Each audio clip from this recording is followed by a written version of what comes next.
Živjeli! Ovo je drugi dio edukacijskog videa. Dakle, ja sam Jurica Rujić, pomorac sa više od 20 godina iskustva te bivši profesor Pomorske škole u Zadru. Prošlo sam govorio kako odgovoriti na pitanje recite mi nešto o sebi, osobnostima, sposobnostima i slabostima. U ovom drugom nastavku ćemo govoriti o samoprezentaciji, to jest kako se prodati na tržištu, kreiranjem dobrog životopisa i LinkedIn profila sa nekim praktičnim savjetima kako raditi pregovore za plaću te kako sastaviti e-mail na engleskom jeziku. Samo prezentacija, što je to? Dakle, to je predstavljanje sebe potencijalnom poslodavcu. Za početak, bitno je otvoriti LinkedIn profil, pošto u današnje vrijeme ta platforma služi za poslovne kontakte. Jako je važna profilna fotografija, te na umu imati da LinkedIn nije Facebook. Kod kreiranja životopisa, odnosno CV-a, bitno je imati na umu za početnike ne kreirati duži CV od jedne stranice, a za iskusne ne duži od 6 stranica. Nakon što si kreirao svoj životopis, odnosno CV i poslao ga potencijalnom poslodavcu, dakle poslodavac otvori tvoj e-mail, otvori dokument koji si mu poslao i kako on to čita?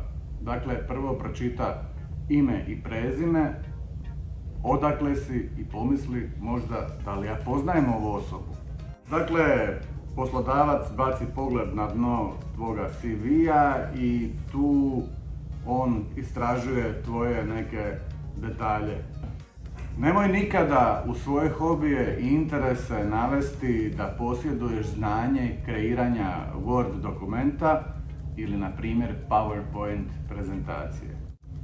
U hobije i interese navodiš neka svoja postignuća i nešto što si radio, na primjer da si volontirao u domu za starije i nemoćne, da voliš kuhanje ili na primjer pripremanje koktela.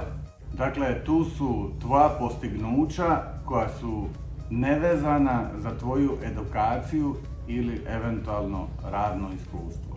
Za početnike, naravno uz edukaciju koju imaš, također je bitno navesti sve poslove koje si radio tijekom svoga školovanja. Nije bitno koje si poslove radio, ali je bitno da jesi. Poslodavac će to protumačiti kao da si voljan preuzeti inicijativu, da imaš radne navike te da poznaješ radnu etiku. Pri kreiranju životopisa bitno je imati na umu sam izgled životopisa, odnosno format. Bitno je znati da mnogi poslodavci čitaju naše CV-eve na mobilnim uređajima, te zbog toga je bitan i format. I jako je bitno prije slanja provjeriti da li taj format odgovara mobilnom uređaju, te jako je bitno da provjerite da taj CV koji ste poslali, odnosno životopis, nema gramatičkih grešaka. Kod slanja životopisa ili cover lettera bitno je znati jednu bitnu činjenicu da 75% poslova se dobiva putem preporuke. Kod nas ili vani, svejedno je. Velika je prednost poznavati nekoga u kompaniji za koju se prijavljuješ te navesti dotično ime i prezime od osobe koju poznaješ. Da li je ta osoba tvoj prijatelj ili prijatelj od prijatelja, nije bitno. Ali je bitno da ta osoba čije ime stavljaš da i pristanak na to. Druga stvar je jedna jako bitna činjenica, dakle kada predaješ CV u kojeg si napisao sve osobne podatke, imaš osjećaj da predaješ, poklanjaš nekome dio svoje privatnosti. Ne brini se, većina kompanija ima alate kako zaštititi tvoje osobne podatke, ali neke i nemaju, dakle moraš biti i toga svjestan. Sljedeća stvar je da neke kompanije oglašavaju poslove koji su već popunjeni, ali zbog pravnih propisa moraju dati oglas u javnost. Dakle, ti se javiš sa svojim životopisom i ne dobiješ odgovor nikada. Moraš biti svjestan činjenice da kompanije primaju velik broj životopisa za određeni oglas, te odgovor se može čekati duže vremena, a kao što sam rekao, možeš ga i dobiti i nikada. I na to se treba psihički pripremiti. Također postoji dosta neprofesionalnosti da li kod agenata samih ili da li tako kompanija funkcionira, da recimo nikada ne odgovore niti da li si ušao u uži izbor za dotični posao ili da li tvoj CV, odnosno životopis, ne odgovara njihovim zahtjevima. Dakle, to su neke stvari koje moraš biti spreman da nikada nećeš dobiti odgovor na ništa. Ali nemoj očajavati jer postoje i drugi poslovi. Praktičan savjet. Dakle, nakon što si kreirao LinkedIn profil, sastavio dobar životopis i popratno pismo, savjet za uspješno traženje posla su preporuke.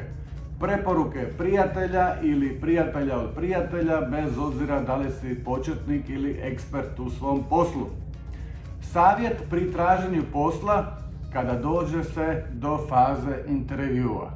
Prvo, biti uvijek spreman na konkretan odgovor na bilo koje pitanje. Drugo, za početnike koji su tek diplomirali na fakultetu, poslodavac može postaviti pitanje: što bi ti radio? Najgori odgovor je ne znam ili biti nepripremljen ili odgovoriti nešto neprimjereno. A big no odgovor je radio bih bilo što, pa makar i besplatno. Ne. Treće, pri davanju odgovora na pitanja pomozi poslodavcu ili nekome tko ti možda postane poslodavac pri nekom neformalnom razgovoru, da on ili ona pomogne tebi. Dakle, posadi sjeme koje će s vremenom izrasti, te kad se nešto otvori, poslodavac će te se možda sjetiti i pozvati na razgovor. Za one koji su u školi ili fakultetu, tijekom školovanja ćeš se sigurno susresti sa nekom zanimljivom osobom, te je bitno znati da ta osoba, iako je možda nekakav direktor ili vlasnik kompanije, je i dalje osoba kojoj se može prići i uspostaviti nekakva komunikacija. Te tijekom te komunikacije možda bi bilo bitno izreći nešto zanimljivo što će ostati upečatljivo, te će možda kasnije uroditi i nekakvim poslom. Velika prednost pri dobivanju internacionalnog posla je poznavanje i stranih jezika. To je engleski, njemački, talijanski, španjolski, francuski i tako dalje. Izaberi neke od jezika, bar da ih znaš osnovno, uz naravno primarni komunikacijski jezik, engleski. Nakon osnovnih smjernica koje sam vam dao, bitno je sljedeće, a to je kreiranje životopisa ili CV-a. Obavezno navesti u CV-u ime, prezime, adresu, broj telefona. Edukaciju. Primjer, od 2016. godine do 2020. srednja škola, na primjer pomorska. Od 2020. do 2024. godine fakultet, bilo koji. Neke tečajeve koje imaš, na primjer 2017. godine tečaj web dizajna. Nakon toga, radno iskustvo. Od 6. mjeseca 2020. do 8. mjeseca 2020. radio sam na kupalištu Uskok gdje sam pomagao starijima i nemoćnima pri ulasku u more. Od 7. mjeseca 2021. do 9. mjeseca 2021. radio sam u restoranu Kornati kao pomoćni kuhar. Od 7. mjeseca 2022. do 9. mjeseca 2022. trgovački centar Lidl, skladištar. Kao što sam rekao, nije bitno koje si poslove radio tijekom školovanja, ali bitno je da jesi.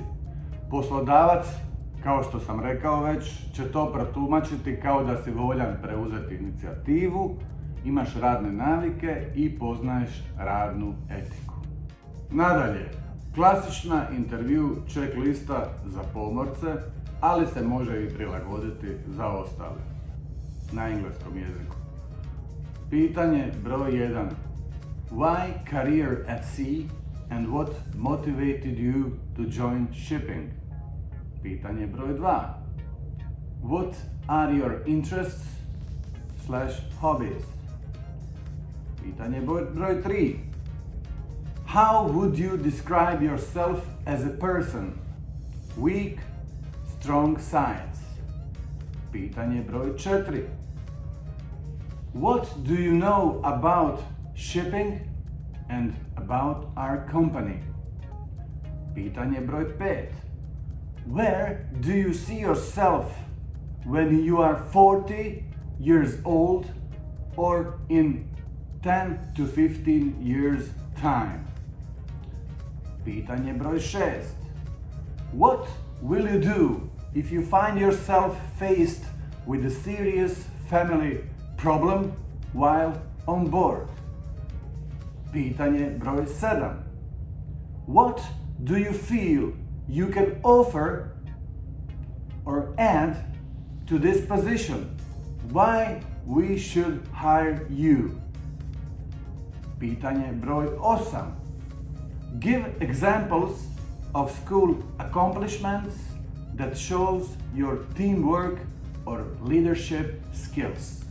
Dakle, ovaj edukacijski video je u biti baziran nekako na ovih 8 pitanja.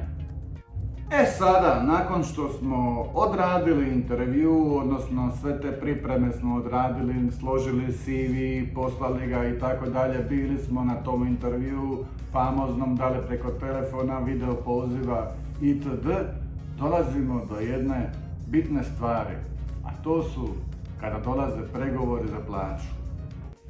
Pregovori za plaću, nekada poslodavci dok traju pregovori predlože plaću koja nije podložna pregovorima, to jest daju fiksni broj. U nekim slučajevima ostave taj dio za sami kraj, te po završetku intervjua ponude brojeve, a u većini slučajeva slijedi najgore pitanje: koja su vaša očekivanja? Što odgovoriti? Sada, koja su očekivanja? Na tebi je istražiti tržište i pogledati koliko se inače nudi za taj posao koji se prijavio. Dakle, na pitanje koja su tvoja očekivanja, nikada nemoj dati jedan broj, nego daj nekakav psihološki minimum i realni maksimum. To je naravno jer si istražio tržište pa znaš kako se plaće kreću. Dakle, 2 broja. A zašto 2 broja? Jer moraš dati poslodavcu prostora za razmišljanje. I idemo dalje sa nekim praktičnim primjerima, a to je kako sastaviti intro na engleskom jeziku, odnosno e-mail s kojim startate komunikaciju pri traženju posla. Ako imate ime, kažete Good day, David. Ako nemate ime, odgovarate ili šaljete na neki info@email, kažete Good day all.